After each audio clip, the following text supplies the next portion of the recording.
Hello, everyone, and welcome to Literary Tales. I'm your host, Paul Krause, and in this episode, we explore a concise summary of Charles Dickens's Bleak House.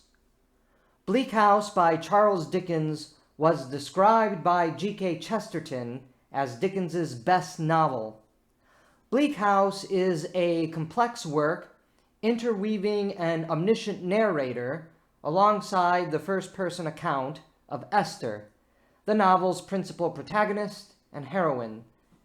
It is, in other odd ways, a crime novel and a story of investigation, discovery, including the inclusion of a detective, a major development in English literary storytelling that would inspire the creation of Sherlock Holmes. Part of the investigation is Esther's parentage. She is a mysterious individual in a society that prides itself on facts and genealogy. This, of course, is one of the pillars of high society, especially English high society. Who your parents are, what family you belong to. Part of the investigation is also Dickens's deconstruction of mid-Victorian London society. In doing so, Dickens exposes the emptiness, as he often does in many of his novels, of the power, prestige, and the supposed civilization of this new, industrial, exciting age, all of which Dickens exposes to be a fraud. While we meet a plethora of characters, the principal individuals are related to this double investigation.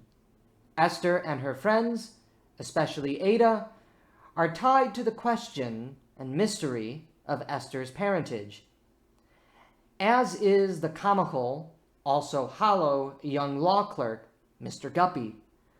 Guppy is an empty young man, a man who embodies the hollow viciousness, though presented in a comical way in the novel, of social climbing.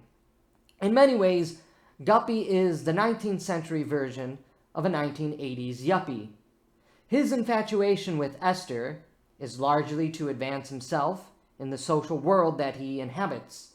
He is mostly concerned with just himself. He tries to utilize leverage and investigative prowess to help Esther, which is, again, his way of really dominating her and bringing her into his desire for self-advancement. Ultimately, he fails, and, for instance, when Esther comes to him for help after a bout of smallpox, Guppy's public rescinding of his earlier marriage proposal reveals his emptiness, and then again he later tries to propose to her when the full contents of her parentage is discovered and her beauty is restored. Again, showing how Guppy just is concerned with his own desires and his own self-advancement. The lawyer, Tulkinghorn, the embodiment of this empty and menacing society of mid-Victorian England, is an incarnation of all that is wrong with society in Dickens's eye. As is the self-destructive case of Jarndyce and Jarndyce, the other investigation that advances the novel. The mysterious case that attracts so much attention is like a plague, a legal smallpox, so to speak, that is destroying society and everyone around it. The various characters represent, then, Dickens's expose of society, his deconstruction of society. Tulkinghorn, Leicester, Guppy, Madame Hortense, Crook, etc., are the embodiment of all the ills of society, concerned with power, prestige, social advancement, and name, family reputation, or in the case of Crook, self-destructive habits causing the infamous scene of spontaneous combustion. Esther, meanwhile, is the epitome, the contrast of this menacing and hollow society. She is the epitome of goodness in her humility and ability to be grateful no matter what transpires. John Jarndyce, meanwhile, eventually is revealed as a kind and generous man, the kind of person all of wealth and power should be, in contrast to those who are only concerned with their self-advancement and filial image, like Tulkinghorn. Dickens is not opposed to wealth or the upper class in of itself, even though many of the villains are wealthy and upper class individuals. The good upper class individual that many of his protagonists throughout his novels either obtain or represent, should be individuals that are kind, generous, and charitable. That is why John Jarndyce is the contrast to all the other hollow and empty, villainous upper-class individuals. If you also think of Dickens's many other great novels, you see the occasional good upper-class individual, either by reform or conversion, as in A Christmas Carol, or even in his other novels and works like Hard Times, or in this case, Bleak House, the revelation that John Jarndyce was always a kind, generous, and charitable man reveals what Dickens is trying to say about all the strata of society. Contrary various socialist and Marxist interpretations of Dickens, Dickens isn't really a revolutionary or a socialist. In fact, many Marxist literary critics have always known this about Dickens. He promotes a spirit of charitable sentimentality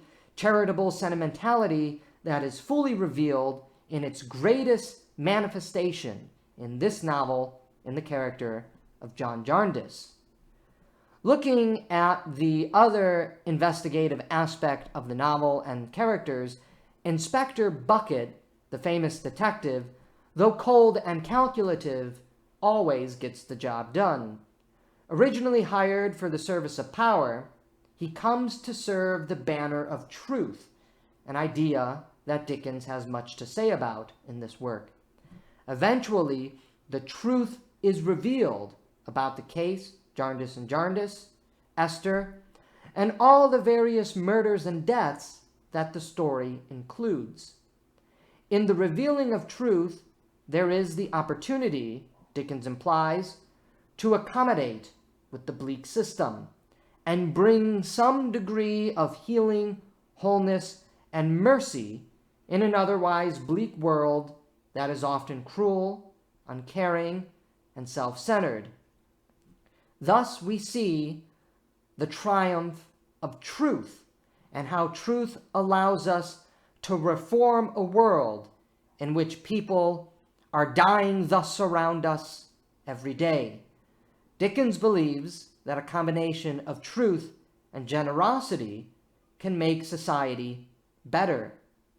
Dickens then takes a pragmatic approach to social reform, which is implicitly commented on throughout this novel, while also exposing the horrors of society that often go unnoticed. We need to notice these horrors, Dickens tells us throughout his novel, if we are to improve society. For in recognizing the bleakness of our society, in obtaining the truth of things within society, we can begin to act for a better tomorrow. And a better tomorrow comes at the conclusion of the novel, when Esther marries Alan Woodcourt and Ada marries Richard, though impoverished, begin to raise their family. The social order isn't destroyed for something utopian. We simply find ways to make it better through our loving lives of kindness and compassion, especially towards others, in which the epitome and the highest manifestation of living lives of loving kindness, compassion, and generosity, the love, the improvement that we all seek, is found in marriage and the family.